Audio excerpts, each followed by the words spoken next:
Oke bro, kita update dulu cerita Saburoku. Salah satu cerita spin-off Crow juga. Buat yang lupa cerita sebelumnya, tokoh utama kita Amata bersama dua temannya, Ginta dan Raita, diajak oleh Tatsuya Bito untuk bertemu seseorang bernama Kurataki Ichi. Yang mana orang ini adalah sahabat lama dari Tenkai, bos gangster yang sebelumnya melibatkan Amata dan teman-temannya dalam sebuah tragedi berdarah. Kurata cerita tentang kejadian mengerikan beberapa tahun lalu yang jadi salah satu pemicu Tenkai berubah jadi orang yang diliputi dendam membara. Malam itu Tenkai dan Kurata berlarian dengan panik menuju arah kerumunan di dekat gedung yang terbakar. Tenkai terus meneriakkan nama adiknya dengan histeris seiring melihat tempat tinggalnya terbakar dengan hebat. Petugas pemadam menahan Tenkai yang mau menerobos kobaran api, dan besarnya kebakaran membuat gedung apartemen itu seperti api unggun raksasa yang susah dipadamkan. Setelahnya, yang tersisa cuma Tenkai dan Kurata meratap sedih dalam kesedihan atas kematian adik Tenkai. Kurata menangis dan minta maaf karena berpikir gara-gara dia membuat marah Saiko Mikio, malah adik Tenkai yang jadi korban. Sedangkan Tenkai diam, tenggelam dalam dukanya. Beberapa hari kemudian, Tenkai dan Kurata datang ke markas Yakuza, tempat mereka kerja. Keduanya menemui Sayama, salah satu petinggi kelompok Saiko, dan menceritakan kejadian kebakaran itu. Sayama berkata sangat menyayangkan tragedi mengerikan tersebut. Wajah Tenkai dan Kurata diliputi ekspresi campuran antara sedih dan marah. Sayama menambahkan kalau saat ini dia sudah menyuruh anak buahnya mencari keberadaan tuan muda alias Saiko Mikio yang menghilang beberapa hari terakhir ini. Dia minta Tenkai dan Kurata menunggu kabar selanjutnya. Kurata jadi geram mendengarnya. Dia berkata penuh emosi kalau tak akan memaafkan Mikio. Dan demi membalaskan kematian adik Tenkai, Kurata rela menukar nyawanya sendiri. Tenkai masih diam tak bicara. Aku mengerti. Aku juga sudah tidak tahan dengan ulah tuan muda. Sudah tak terhitung berapa kali kami harus membereskan kekacauan yang dia buat, kata Sayama.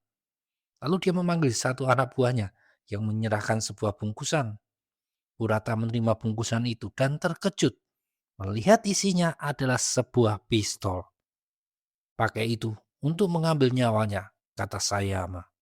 Kurata terkejut bukan main, karena membunuh putra ketua Yakuza jelas akan menciptakan masalah yang sangat besar. Belum lagi ancaman penjara.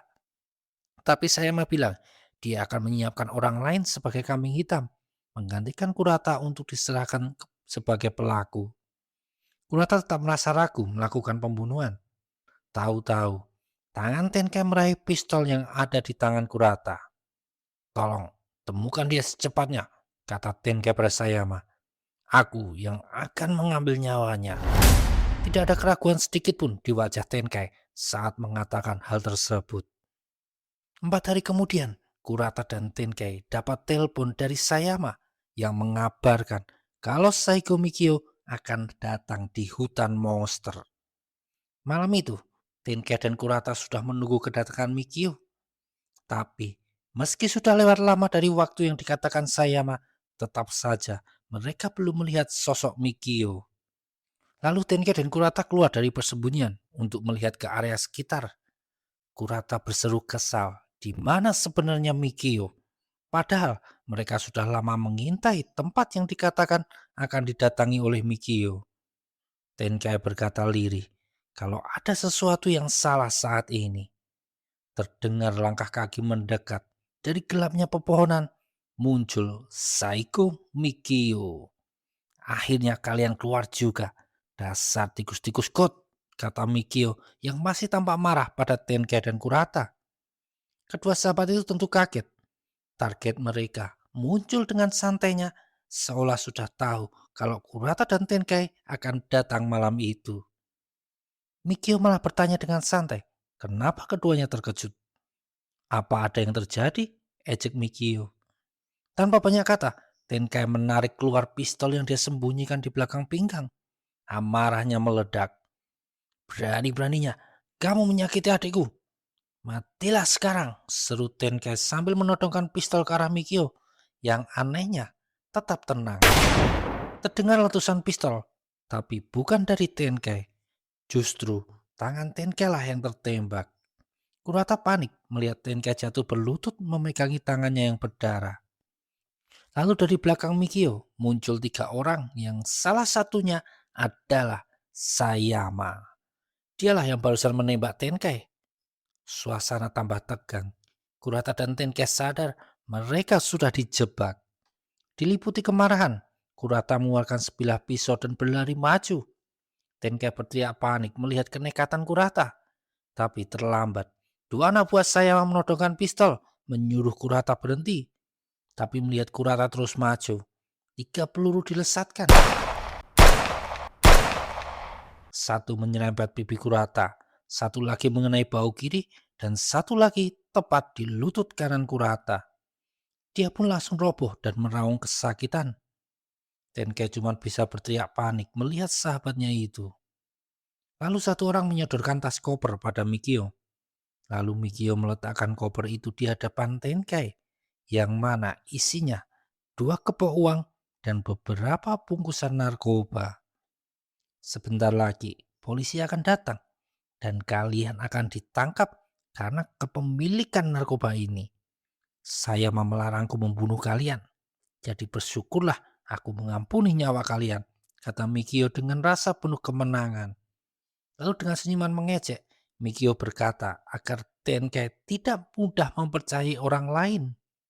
Ya, Mikio sedang menyindir Tenkai yang dengan mudah terjebak siasatnya Sayama. Tenkai menggeram kesal. Suatu hari, aku akan membunuhmu. Mikio cuma berjalan pergi sambil tertawa.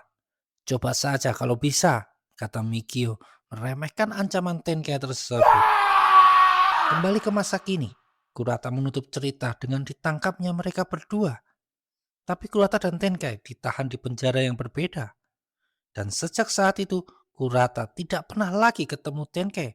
Sampai belum lama ini, mendengar kabar kembalinya Tenkai yang membawa orang-orang untuk berperang melawan Saigo Mikio.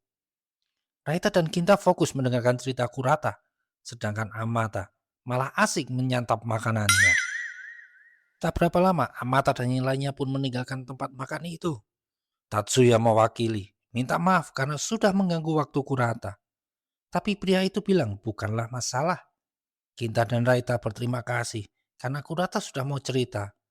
Sedangkan Amata berterima kasih karena sudah ditraktir nasi kari. Kurata menatap kesal pada Amata karena berani nambah makanan yang dia bayar. Lalu Kurata berubah sedikit serius. Aku tidak tahu apa yang ingin kalian lakukan. Tapi berhati-hatilah, kata Kurata. Lalu dia menaikkan celana panjangnya. Amata, Raita, dan Kinta terkejut setengah mati. Karena separuh kaki kanan Kurata adalah kaki palsu. Dunia yang kalian akan masuki adalah dunia yang kejam seperti ini. Kalau bisa, jangan lagi berurusan dengan Tenkai, kata Kurata memberi nasihat. Dia juga menambahkan, kalau yakin tidak akan ada satu orang pun yang bisa menghentikan tekad Tenkai. Lalu Kurata balik badan dan pamit pergi duluan. Sejenak Kurata mengingat obrolannya dengan Tenkai saat di Hosen dulu, bertekad mengalahkan susuran bersama Makio Bitao. Lalu saat mereka drop out dan mempercayakan mimpi mereka pada Tatsuya yang masih kelas 1. Lanjut lagi. Kenangannya saat berkumpul dengan Tenkai dan adiknya. Kurata lalu menoleh ke belakang. Kalau kalian secara kebetulan ketemu Tenkai, tolong sampaikan. Tapi kata-kata Kurata terhenti. Lupakan saja. Lanjut Kurata tidak melanjutkan kalimatnya. Lalu Amata maju mendekat. Oi, paman. Panggil Amata ke Kurata yang bikin Kinta dan Raita kaget karena dianggap panggilan itu kurang ajar. Tapi Amata malah nyengir. Paman, kalau aku ketemu si Tenkai itu, akan kubuat dia sadar dengan tinjuku ini, kata Amata sambil mengangkat tangannya. Raita memarahi Amata karena bicara tidak sopan pada Kurata. Sedangkan Kinta minta maaf dan mengatai kalau temannya yang satu ini memang bodoh. Ketika sahabat itu malah ribut sendiri, sedangkan Kurata cuma tersenyum melihat tingkah tiga bocah di depannya. Sementara itu di sebuah apartemen, ada seseorang yang dengan tato di punggung sedang mandi. Dia adalah Tenkei yang selesai mandi dan mendapati dua anak buahnya sudah menunggu, yaitu Masamune dan Ryoma. Tenkei bertanya, apa sudah ada info tentang keberadaan Mikio? Dan dijawab oleh Masamune, kalau belum dapat info apapun. Tenkei duduk dan berkata kalau mereka mungkin masih butuh bantuan seseorang lagi, yaitu Ginta.